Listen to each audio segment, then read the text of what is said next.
ಪ್ರಿಯ ವೀಕ್ಷಕರೇ, ಇವತ್ತೊಂದು ಹೊಸ ರೀತಿಯ ಒಂದು ಸೌತೆಕಾಯಿಯಿಂದ ಮಾಡಿರುವಂಥ ಒಂದು ಪಚಡಿ ಮಾಡ್ತಾ ಇದ್ದೀವಿ. ಅದಕ್ಕೆ ಬೇಕಾಗಿರೋ ಸಾಮಾನು ಸೌತೆಕಾಯಿ.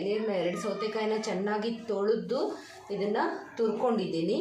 ಹಾಗೆಯೇ ಇದಕ್ಕೆ ಬೇಕಾಗಿರೋಂಥ ಸಾಮಾನು ಕೊತ್ತಂಬರಿ, ಉಪ್ಪು, ಇದು ಹಣ್ಣುಮೆಣಸಿನ್ಕಾಯಿ, ಮನೆಯಲ್ಲೇ ಹಣ್ಣಾಗಿರೋಂಥ ಹಣ್ಣುಮೆಣಸಿನ್ಕಾಯಿ, ಇದು ಸ್ವಲ್ಪ ಧನಿಯಾ, ಇದು ಸ್ವಲ್ಪ ಬೆಳ್ಳುಳ್ಳಿ, ಒಂದೇ ಒಂದು ಬೆಳ್ಳುಳ್ಳಿನಲ್ಲಿ ಒಂದು 3 ಕಾಳು ಮಾತ್ರ ತೊಗೊಂಡಿದ್ದೀನಿ, ಜೀರಿಗೆ, ಮತ್ತು ಇದನ್ನು ಕೊತ್ತಂಬರಿನ ನಾನು ಸೈಡಿಗೆ ಇಟ್ಕೊಂಡು ಉಳಿದದ್ದನ್ನೆಲ್ಲ ನಾನೇನು ಮಾಡ್ತಾಯಿದ್ದೀನಿ, ಮತ್ತು ಮೊಸರು. ಈಗ ನಾನೇನು ಮಾಡ್ತಿದ್ದೀನಿ, ಉಳಿದದ್ದನ್ನೆಲ್ಲ ತೊಗೊಂಡ್ಬಿಟ್ಟು ಈ ಕುಟ್ರುಣಿಗೆ ಒಳಗೆ ಹಾಕಿ ನಾನು ಕುಟ್ತಾಯಿದ್ದೀನಿ.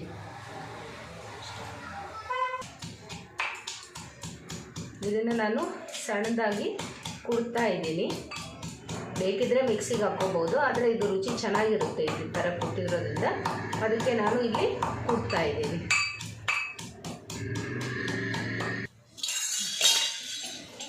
ಈಗ ಇದು ಆಲ್ಮೋಸ್ಟ್ ಅಲ್ಲಿ ಸಣ್ಣಗಾಗಿದೆ. ಸೊ ಇವಾಗ ಇದನ್ನು ನಾನು ತೆಗಿತಾ ಇದ್ದೀನಿ. ತೆಗೆದು ಒಂದು ಸ್ಟೀಲ್ ಪಾತ್ರೆಗೆ ಹಾಕ್ಕೊತಾ ಇದ್ದೀನಿ. ನೋಡ್ಬೋದು ಆಲ್ಮೋಸ್ಟ್ ಅಲ್ಲಿ ಸಣ್ಣಗಾಗಿದೆ. ಉಪ್ಪನ್ನು ಇದರಲ್ಲೇ ಹಾಕಿ ನಾನು ಕುಟ್ಕೊಂಡಿದ್ದೀನಿ. ಇದು ಧನಿಯಾ ಥರ ಇರುತ್ತೆ, ಹೀಗೆ ಇರಬೇಕು, ಇದ್ರೆ ಇದು ಬಾಯಿಗೆ ರುಚಿ ಚೆನ್ನಾಗಿ ಸಿಗುತ್ತೆ.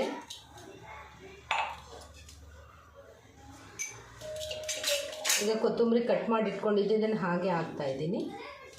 ಆಮೇಲೆ ಸೌತೆಕಾಯಿನ ತುರಿದಿಟ್ಟಿದ್ದೀನಿ, ಆ ಸೌತೆಕಾಯಿನ ಹಾಕ್ಕೊತಾ ಇದ್ದೀನಿ. ಬಹಳ ದಿನಗಳ ನಂತರ ನಾವು ಮತ್ತೆ ಯೂಟ್ಯೂಬ್ ಚಾನಲಲ್ಲಿ ಅಪ್ಲೋಡ್ ಮಾಡ್ತಾ ಇದ್ದೀವಿ. ಇದಕ್ಕಾಗಿ ಕ್ಷಮೆ ಇರಲಿ. ಇನ್ಮೇಲೆ ವಾರಕ್ಕೊಂದಾದರೂ ರೆಸಿಪಿ ಹಾಕೋದಕ್ಕೆ ಟ್ರೈ ಮಾಡ್ತೀವಿ. ಈಗ ಇದು ಗಟ್ಟಿ ಮೊಸರು ತೊಗೊಂಡಿದ್ದೀನಿ. ಈ ಮೊಸರನ್ನ ಇದಕ್ಕೆ ಹಾಕಿ ಕಲಿಸ್ತಾ ಇದ್ದೀನಿ.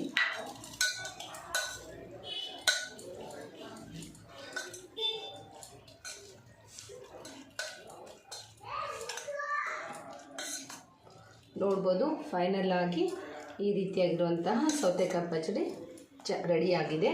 ಇದನ್ನು ಪರೋಟ ಜೊತೆಗೆ, ಚಪಾತಿ ಜೊತೆಗೆ ತಿನ್ಬೋದು, ಅನ್ನಕ್ಕೆ ಸಹ ಹಾಕ್ಕೊಂಡು ತಿನ್ಬೋದು. ಬಹಳ ತಂಪಿರುತ್ತೆ ಮತ್ತು ತಿನ್ನೋದಕ್ಕೆ ರುಚಿ ಇರುತ್ತೆ. ನಾವು ಮಾಮೂಲಾಗಿ ಮಾಡೋ ಸೌತೆಕಾಯಿ ಪಚಡಿಗಿಂತ ಈ ಸೌತೆಕಾಯಿ ಪಚಡಿ ತುಂಬ ಟೇಸ್ಟ್ ಇರುತ್ತೆ. ಟ್ರೈ ಮಾಡಿ. ಈ ಹಬ್ಬದಲ್ಲಿ ಇದನ್ನು ಮಾಡ್ಕೊಂಡು ತಿನ್ನಿ.